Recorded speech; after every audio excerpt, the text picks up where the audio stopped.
10 नवंबर को दिल्ली में धमाका हुआ और पाकिस्तान में जश्न मनाया गया, वो भी उन्हीं आतंकी संगठनों के कैंप में जिनके हाथ पहले भी भारत की सरजमी पर खून से रंगे हुए हैं। अब लश्कर तैयबा के आतंकी खुलेआम भारत विरोधी साजिशों का इजहार करते नजर आ रहे हैं। हाफिज सईद के बेटे तलहा सईद ने खुलेआम बताया कि लश्कर तैयबा की अब कई विंग है, जो लश्कर की राजनीतिक ताकत है और कहीं न कहीं उनका मकसद सिर्फ भारत विरोधी एजेंडे को आगे बढ़ाना है। दिल्ली ब्लास्ट के बाद पाकिस्तान में जश्न मनाया गया। कोटली पीओके में लश्कर तैयबा के टॉप कमांडर अब्दुल रऊफ और रिजवान हनीफ की बैठक हुई, जहां पर आतंकी एक दूसरे को मिठाई खिलाते और फूल माला पहनाकर स्वागत करते हुए दिखाई दिए।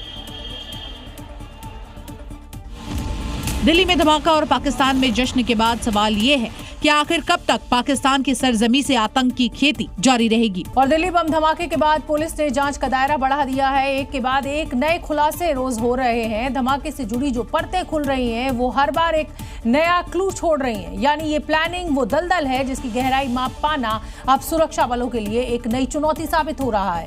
दहशत भरे ब्लास्ट के बाद अब मेवात कनेक्शन भी सामने आ रहा है। बसई टू नांगल 348 किलोमीटर, समय करीब 7 घंटे।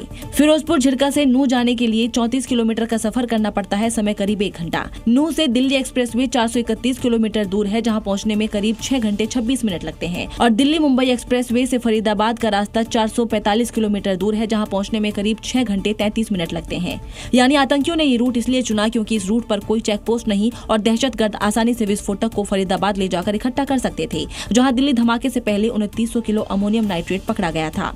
दरअसल दिल्ली पुलिस की टीम हरियाणा पहुंची और यहां फिरोजपुर झिरका गांव के बसई मेव में जांच की। जांच के दौरान फिरोजपुर झिरका गांव के बॉर्डर से जो पहाड़ियां नजर आती है, पुलिस को शक है कि कहीं न कहीं इन्हीं पहाड़ियों से अमोनियम नाइट्रेट लिया गया और फरीदाबाद पहुंचाया गया, क्योंकि इन पहाड़ियों पर माइनिंग का काम होता है। अमोनियम नाइट्रेट का जो प्रयोग इस माइनिंग में किया जाता है, पत्थर तोड़ने में काम किया जाता है, तो आसानी से यहाँ उसे लिया जा सकता है। दिल्ली धमाके को लेकर पुलिस की जाँच के घेरे में हरियाणा भी है। हालांकि पूरा सच तो इसकी तह तक जाने के बाद ही सामने आएगा।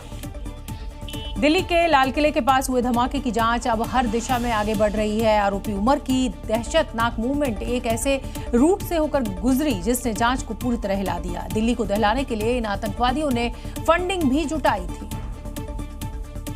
हर फुटेज दिखाती है कि दहशतगर्दों ने ये प्लानिंग बेहद बारीकी से की थी। इस व्हाइट कॉलर टेरर मॉड्यूल में शामिल 4 डॉक्टरों ने मिलकर करीब 20 लाख रुपए इकट्ठे किए थे। आतंकी उमर मेवात पहुंचा, जहां से उसने विस्फोटक में इस्तेमाल होने वाला फर्टिलाइजर खरीदा। दुकान पे आप देख सकते हैं अग्रवाल एजेंसी, जहां की खाद विक्रेता है और यहीं से वो बताया जा रहा है कि पीएन के फर्टिलाइजर यहीं से खरीदा गया था। लगभग 3 क्विंटल ये फर्टिलाइजर खरीदा गया था, जिसकी कीमत तकरीबन 3 लाख रुपए थी। सीसीटीवी के जरिए खुलासा हुआ कि आतंकी उमर हरियाणा के मेवात गया था। फिरोजपुर जरिका में लोकल टोल से उसकी i20 कार गुजरती नजर आई। ये सीसीटीवी 10 नवंबर की सुबह का है। नूह के रास्ते होकर विस्फोटक सामग्री फरीदाबाद तक लाई गई जांच एजेंसियां अब हर रिकॉर्ड सीसीटीवी फुटेज को जोड़कर पूरे नेटवर्क को उजागर करने की कोशिश कर रही हैं, ताकि घटना के पीछे के असली मास्टरमाइंड तक पहुंचा जा सके।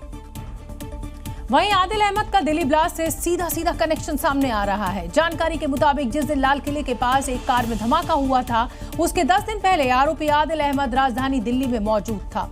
इसका खुलासा उसके घर के सामने पड़े कचरे से मिले फ्लाइट के टिकट से हुआ, जिस पर दिल्ली धमाके के आरोपी आदिल का नाम है। टिकट 31 अक्टूबर का श्रीनगर से दिल्ली का है। मतलब साफ है कि आरोपी आदिल अहमद 31 अक्टूबर को फ्लाइट के जरिए श्रीनगर से दिल्ली पहुंचा था। यानी धमाके से 10 दिन पहले आदिल दिल्ली में ही था, उसके बाद सहारनपुर लौटा था। इसका खुलासा तब हुआ जब जांच एजेंसी को उसके घर के बाहर कचरे में डॉक्टर आदिल का फ्लाइट का टिकट मिला, जिसे पुलिस ने कब्जे में लेकर जांच शुरू कर दी है। फिलहाल सहारनपुर में आदिल जिस मकान में रहता था, वहां ताला लगा हुआ है। मकान की लगातार निगरानी रखी जा रही है।